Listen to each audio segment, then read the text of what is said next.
Well, we got some big time recruiting news coming as we inch closer to the season, and it involves Michael Terry, a name that we all know very well, a five-star recruit, the number one athlete in the state of Texas, and somebody that can be a program changing talent for Nebraska.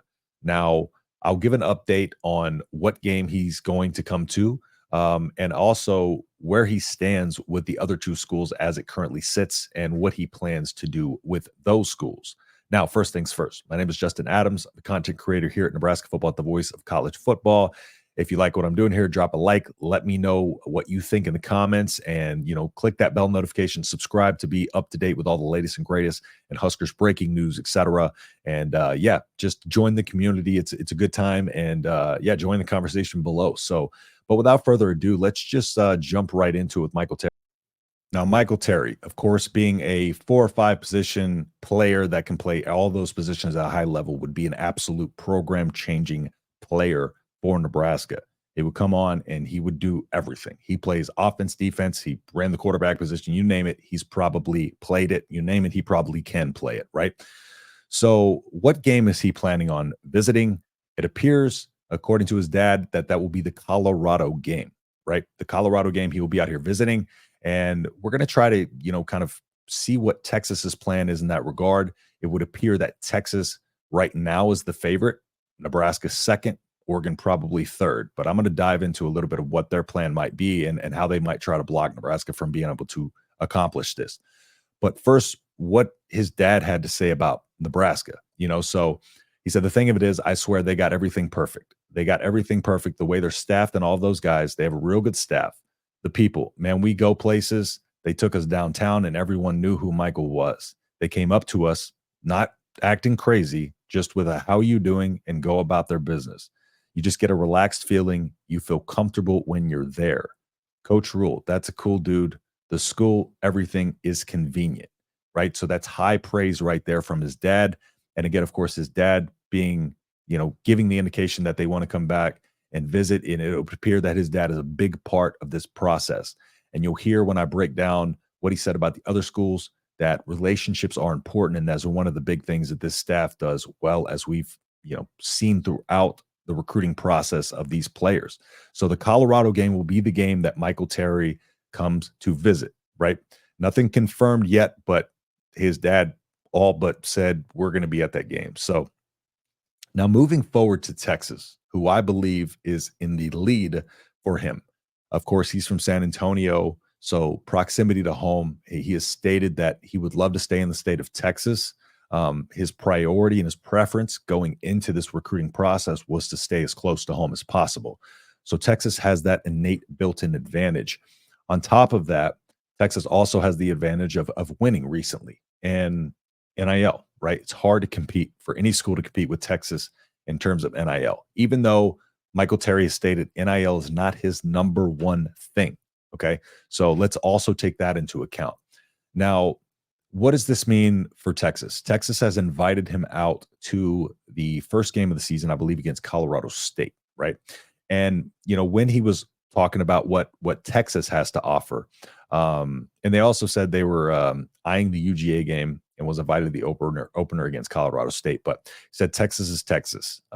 Texas is going to do what they do. They're going to go out there and play football, go into their practice. You can tell that they're really a developing school. They're out there developing guys. They're not just having practice. You can just tell who's having practice and who's really working to develop the kids. I tell Mike that's something you have to think of too. What's your plan of developing me, right? Well, that also bodes a little well for Nebraska if that's something they're paying attention to, because Nebraska has a culture of development. We know that Nebraska wants to be a school of development. And so we can get an indication into some of the things they're saying about the other two schools, Oregon as well, that also could lend towards those being strengths in Nebraska as well, which in my opinion is why I kind of have Nebraska in second on this, is because I just feel like more and more as time goes on, just like with David Sanders, Nebraska's more and more in this race because they notice a lot of the things going on behind the scenes. It's one thing Texas is winning. Texas is a big school in the SEC, but you can be that guy that helps bring Nebraska back to the forefront. You can join a 5-star in Dylan Raiola and be the guy that helps bring Nebraska back. And with that being said, if you're the guy that brings Nebraska back or one of the big guys that brings Nebraska back, your name will live on forever, right? And that's something unique to Nebraska right now that these blue chip 5-star athletes have available to them is they can go down and have their names in the dang stadium if they bring Nebraska back. So, it will be interesting though, because Texas does have the opportunity here, if they are in fact in the lead, to try to close the deal and block the Nebraska Colorado visit, right? Because if he in fact wants to do this still before his senior season starts, what if Texas is able to kind of bring him in, iron out the details, and get that done before the season starts, before that Colorado game, especially with him coming to the opener against Colorado State? So that is a big one to pay attention to and just see how things transpire with Michael Terry over the course of that week. And of course, I will be here to give you updates as those come out as well. Now, moving on to Oregon, and I reached out to a friend of mine who works, he's the host of the Locked On College Football and Locked On Oregon, Spencer McLaughlin. Really cool dude. If y'all got a chance to go over and follow him over there, go give him a follow. Like I said, really good dude, really good at what he does. And I've worked with him a few times, but Michael Terry's the top prospect that they're going after too. And when you're talking about Oregon, that says a lot, right? Isaiah Mosey was one of the guys that, it seemed like, I think it was DeCorian Moore went over there, and then Isaiah Mosey kind of seemed, I don't know, like a second fiddle to him, almost like with the way the fans were treating him. Michael Terry is not like that, right? But still, what he said and what his dad said about what they liked about Oregon. Now, when talking about Oregon, he said the Terry camp wants to get an Oregon game as well.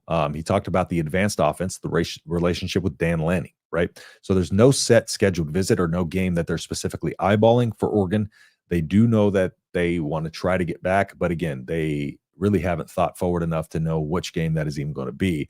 And that is another reason why, Texas and Nebraska seem to be 1 and 2 right now, just because it seems like they're more so interested in getting back to those campuses sooner rather than later.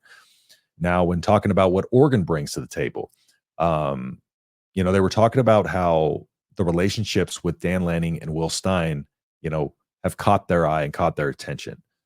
He said Will Stein has called recently, and Terry plans on enrolling early. So that is something to be mindful of. He does want to be an early enrollee. And, his dad told Michael that you got to pay attention to small things like that. He said, you have to look at the communication, look at the sport, who's calling you to see how your practices are going, who's calling and checking in on you. The big thing for me is the head coach calling you. If the head coach is calling you, it's a different thing. They're busy. They don't have time to be calling and FaceTiming everybody, right? So again, it's interesting because the couple things that he pointed out about Texas and Oregon are also things that Nebraska has been known to provide to recruits under this staff. So, there's a few things there indicating that, Nebraska has a lot of everything that what they're looking for. It's just a matter of, can they push Michael Terry over the edge to come to Nebraska? Can they say, we have a plan for you, right? Because it was initially believed that Nebraska, they preferred the way Nebraska was going to utilize him in their offense. So we have this, new quarterback, this team of development, right? And we want you to springboard that. We want you to come in and help us. If you got a 5-star like Michael Terry, you're going to get a bunch of recruits probably. You're going to get a lot of eyeballs looking your way. And then all it's up to him to do is go out and perform. And, you get a guy like Terry performing, you get a guy like Dylan Raiola performing, Nebraska's going to win games. And as soon as Nebraska starts winning games, they are right up there with these schools in recruiting, right? That's what's missing right now. It's just winning. The NIL is what it is, but it's not the greatest, but it's good. It's just not Texas, right? But NIL is not his number one thing. And none of these spaces did he mention or his dad mention NIL. So Nebraska can lay out a 4-court press here, get him out for that Colorado game. And Nebraska can put on a show in that Colorado game and show what this offense is capable of under Dylan Raiola, under the lights in that big game atmosphere. Think about how much that does for a recruit coming here, to see the passion from the fans, to know that he could be out on the field being a part of that, right? And be a star at Nebraska instead of just being another blue chip, at Texas or Oregon. He can come on, he can be the star of that show, and he can be the one that 95,000 plus are cheering for every day. And that also boosts him in the NL. Think about it. What fan base better to come on and be a part of the Nebraskas to get you a following, to get you eyeballs. And again, once Nebraska starts winning, everybody will be talking about Nebraska. It's just the nature of the beast. So, yeah, really exciting stuff there. Love to see the update from Michael that Nebraska is very much still in the mix, and more so, they want to come visit the campus again, and now they get out here for a game. So it may have extended in his mind that maybe he doesn't want to just commit right before maybe it depends on how long he wants to extend this out, but could extend into his high school football season, probably. And that lends well for Nebraska. The longer these things play out, the better it gets for Nebraska, in my opinion. We have seen that be the case as they, built that relationship with David Sanders late in the process. And that was one of the reasons they didn't get him, is just because they got in so late. That was the reason they didn't get him, just because they got in so late in the process. Um, now it remains to be seen what they can pull off with Michael Terry. So we'll await that. And like I said, if you want to stay up to date with all the latest and greatest and breaking news in the Michael Terry sweepstakes, especially, be sure to subscribe, hit the bell notification, and like and comment if you like what we're doing here, and let me know what you think of the video. But with that being said, I'll see you in the next video. Peace.